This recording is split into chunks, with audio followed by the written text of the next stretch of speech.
नमस्कार दोस्तों। अगर आप ईपीएफओ यानी कि कर्मचारी भविष्य निधि संगठन के बारे में कुछ जानना चाहते हैं या फिर आपका ईपीएफओ में पैसा कटता है तो ये खबर आपके लिए बहुत ही जरूरी है। जरूरी इसलिए कि सरकार ने इसमें एक नया बदलाव किया और एक नई चीज लेकर आई है जो कि बड़ी खबर है और बड़ी खुशी की भी बात है। ईपीएफओ की 7 करोड़ मेंबर्स हैं अभी देश भर में और इन 7 करोड़ मेंबर्स के लिए खुशी की बात है कि कुछ समय पहले ही एक खबर आई थी कि सरकार ईपीएफ के तहत एटीएम से पीएफ के पैसे जैसे सुविधा पर काम कर रही है। अब इसे लेकर बड़ा खुलासा ये हुआ है कि श्रम सचिव है सुमिता डावरा, इन्होंने ऐलान किया है कि श्रम एवं कल्याण मंत्रालय वर्तमान में भारत की कार्यबल को बेहतर सेवा प्रदान करने के लिए अपनी आईटी सिस्टम को बेहतर बनाने की प्रक्रिया में है।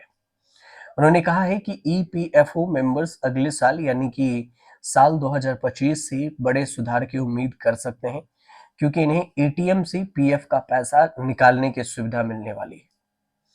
श्रम एवं रोजगार मंत्रालय के सचिव हैं सुमित्रा डावरा और इन्होंने कहा अपनी जानकारी में आगे कि हम अपनी पीएफ प्रावधान की आईटी सिस्टम को बेहतर बना रहे हैं और इससे पहले भी हमने इसे कई सुधार देखे हैं जिसमें क्लेम में तेजी और सेल्फ क्लेम में इजाफा हुआ है। एडवांस टेक्नोलॉजी पर भी काम चल रहा है। ये भी कहा गया है कि पीएफ के तहत अनावश्यक प्रक्रिया को हटा दिया गया। हमारी महत्वाकांक्षा हमारे ईपीएफओ के आईटी इंफ्रास्ट्रक्चर को हमारे बैंकिंग सिस्टम के ही समान स्तर पर लाना है।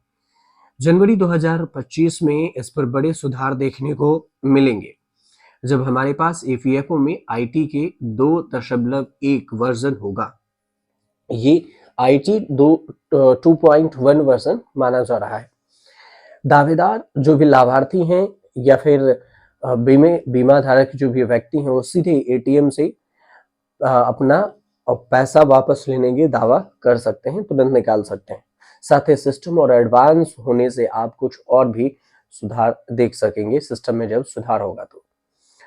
सरकार का ईपीएफओ कहे अगर बात करें तो कर्मचारी भविष्य निधि संगठन में सक्रिय अंशदाताओं की संख्या 7 करोड़ से अधिक है और इसके अतिरिक्त श्रम सचिव ने जीवन के समग्र गुणवत्ता में सुधार के लिए ईपीएफओ सर्विस को बढ़ाने के लिए सरकार की प्रतिबद्धता पर फोकस किया है।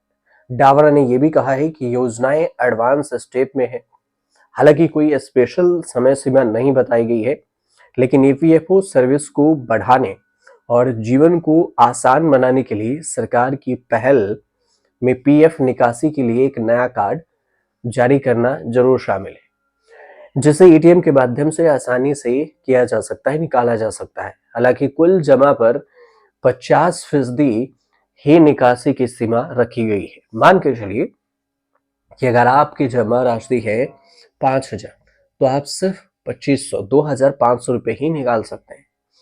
ईपीएफ से निकाले गए नियम नौकरी में रहते हुए आपको पीएफ फंड को आंशिक या पूर्ण रूप से निकालने की अनुमति नहीं है।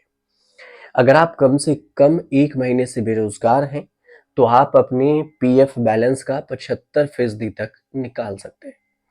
2 महीने की बेरोजगारी के बाद आप पूरी राशि निकाल सकते हैं, ऐसी बात उन्होंने कही है। अब ईपीएफओ को लेकर ये जो जानकारी है वो जनवरी में अपग्रेडेड वर्जन 2.1 आएंगे तो ये सब कुछ हो जाएगा और एक कार्ड मिल जाएगा जिससे पीएफ के पैसा आप सीधे एटीएम से निकाल सकते हैं। अभी आपको ऑनलाइन फॉर्म भरना होता होगा, उसके बाद आप वेट करते हैं, इंतजार करते हैं, उसके बाद आपके पैसे आते हैं, लेकिन अब ऐसा नहीं होने वाला। तो ये वाकई में इंफॉर्मेटिव जानकारी है। अगर ऐसा होता है तो 7 करोड़ जो पीएफ होल्डर हैं उनके लिए ये एक अच्छी खबर जरूर होगी। उम्मीद करते हैं कि आपको जानकारी अच्छी लगी हो। जानकारी अच्छी लगी हो तो चैनल को सब्सक्राइब कीजिएगा, शेयर कीजिएगा, कमेंट कीजिएगा।